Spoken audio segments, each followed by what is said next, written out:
Hello students, today we will learn all the tenses in English. Actually there are three tenses: present, past and future. Then each of them has got four aspects. It means that one tense is used in four different ways. What are the four different ways?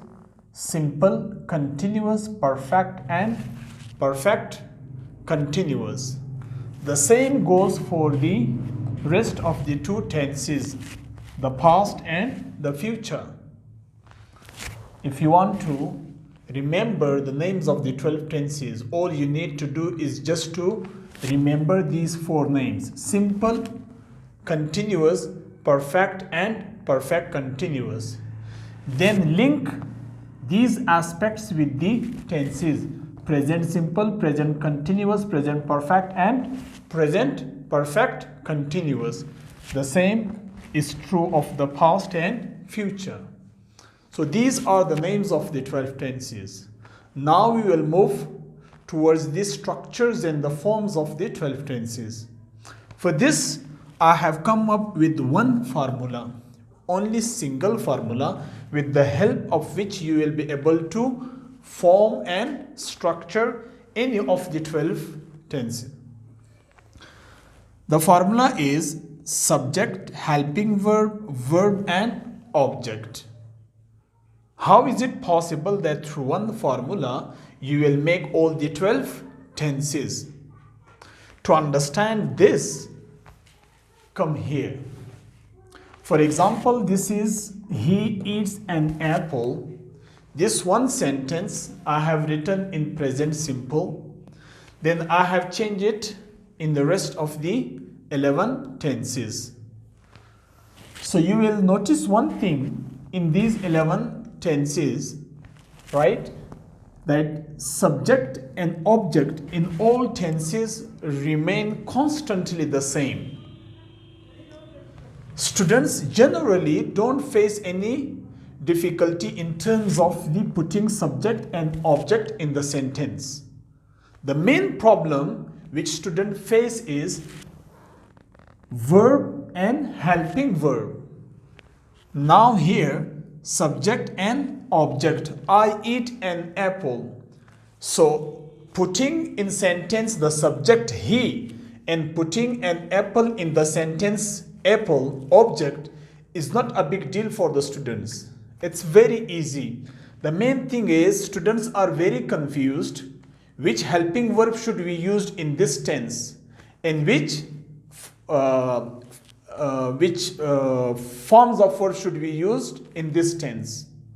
So there are actually four forms of verbs. Now we will learn forms of verbs and helping verbs. Our main focus will be on helping verbs and on verbs. So first I will touch upon the verbs. If you look into all the English language, we will have four forms of verbs. There is no other fifth form, right? Eat, first form; ate, second form; eaten, third form; and eating, fourth form. These are the shapes of the forms which we have used in English language. So first form eat, second form ate, third form eaten. This fourth form you either call it fourth form or first form plus ing. So forms of verbs are 4 with us and tenses are 12. What we will do now, we will give these 4 forms to 12 tenses. For this first form of the verb, I have written down here 2. It means that the first form is used in 2 tenses. What are the 2 tenses? Present simple and future simple.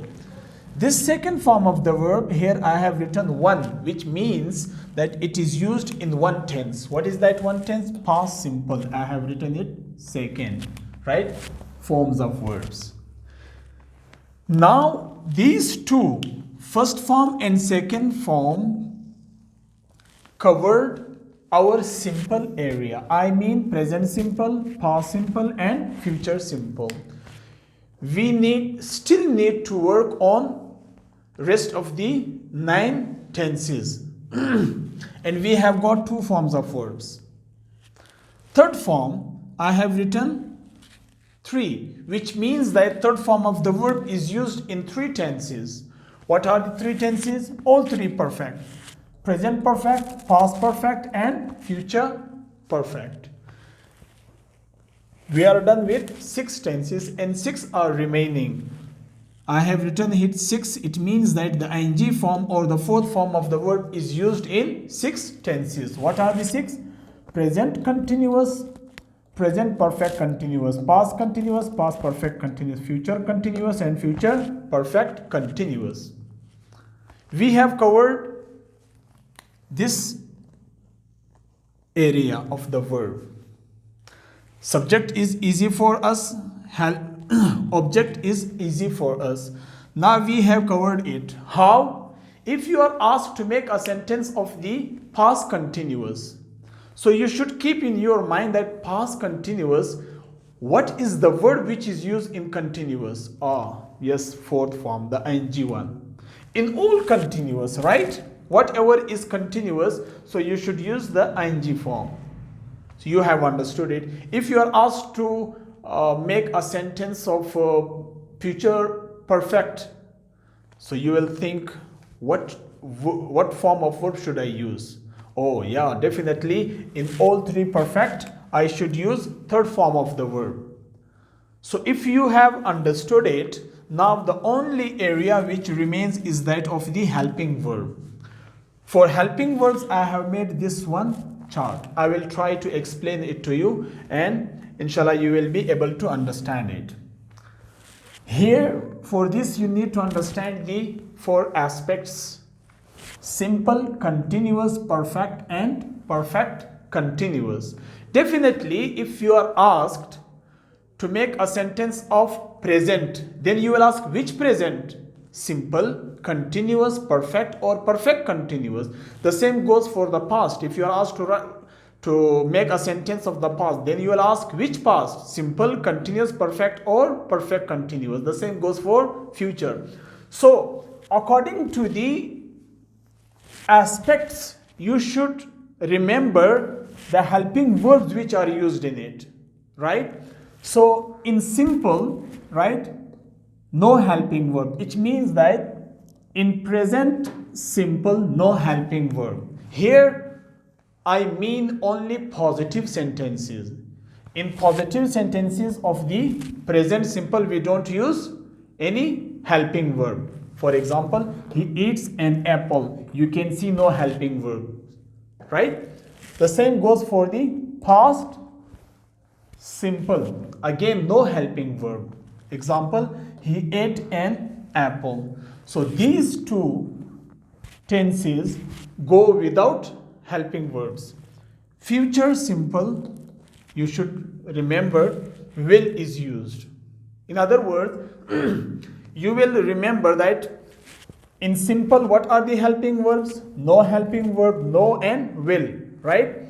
And in continuous, the same goes. Is, am, are, was, were and will be. Definitely then you will think that is, am, are for present, was, were for past and will be for future. And what are the helping verbs of the perfect? Has, have, had and will have. Then you will think that has, have for present, had for past, will have for perfect, for future. Then the same helping verbs of the perfect, the only addition is that of the been. Has been and have been for present, had been for past and will have been for future. These are, for example, you are asked to make a sentence of past perfect continuous, right? You are asked to change this sentence, he eats an apple, into past perfect continuous. So you will think, he is okay, an apple, object is okay, right? I will put first subject, he, and then at the end, object. Okay, past perfect continuous. So what form of verb should I use? Perfect continuous. Definitely in perfect continuous you have learnt already that fourth form, the ing form is used, right? So you will you will write eating, and then you will think what is the helping verbs of the perfect continuous, right? Helping verb has been, have been, and had been, will have been. So definitely had been is for the past perfect continuous. This way you will make practice. When a tense is given to you, right, to make a sentence in this tense, so you will think of the verbs and of the helping verbs. If you have understood this verbs and helping verbs, you can make any of the 12 tenses. Only one thing is remaining, that is of the present simple. In present simple, when the subject is singular, except I is also singular, but we don't put ses or ies with I, the pronoun, right? So when the subject of the present simple is singular, what we do, we put at the end of the first form of the verb in present simple ses or ies. I have written it here. Add ses or ies to the verb when the subject is singular except I, right? So these are your 12 tenses. I hope you will enjoy this lesson, and subscribe to our channel if you have liked it. Thank you for watching.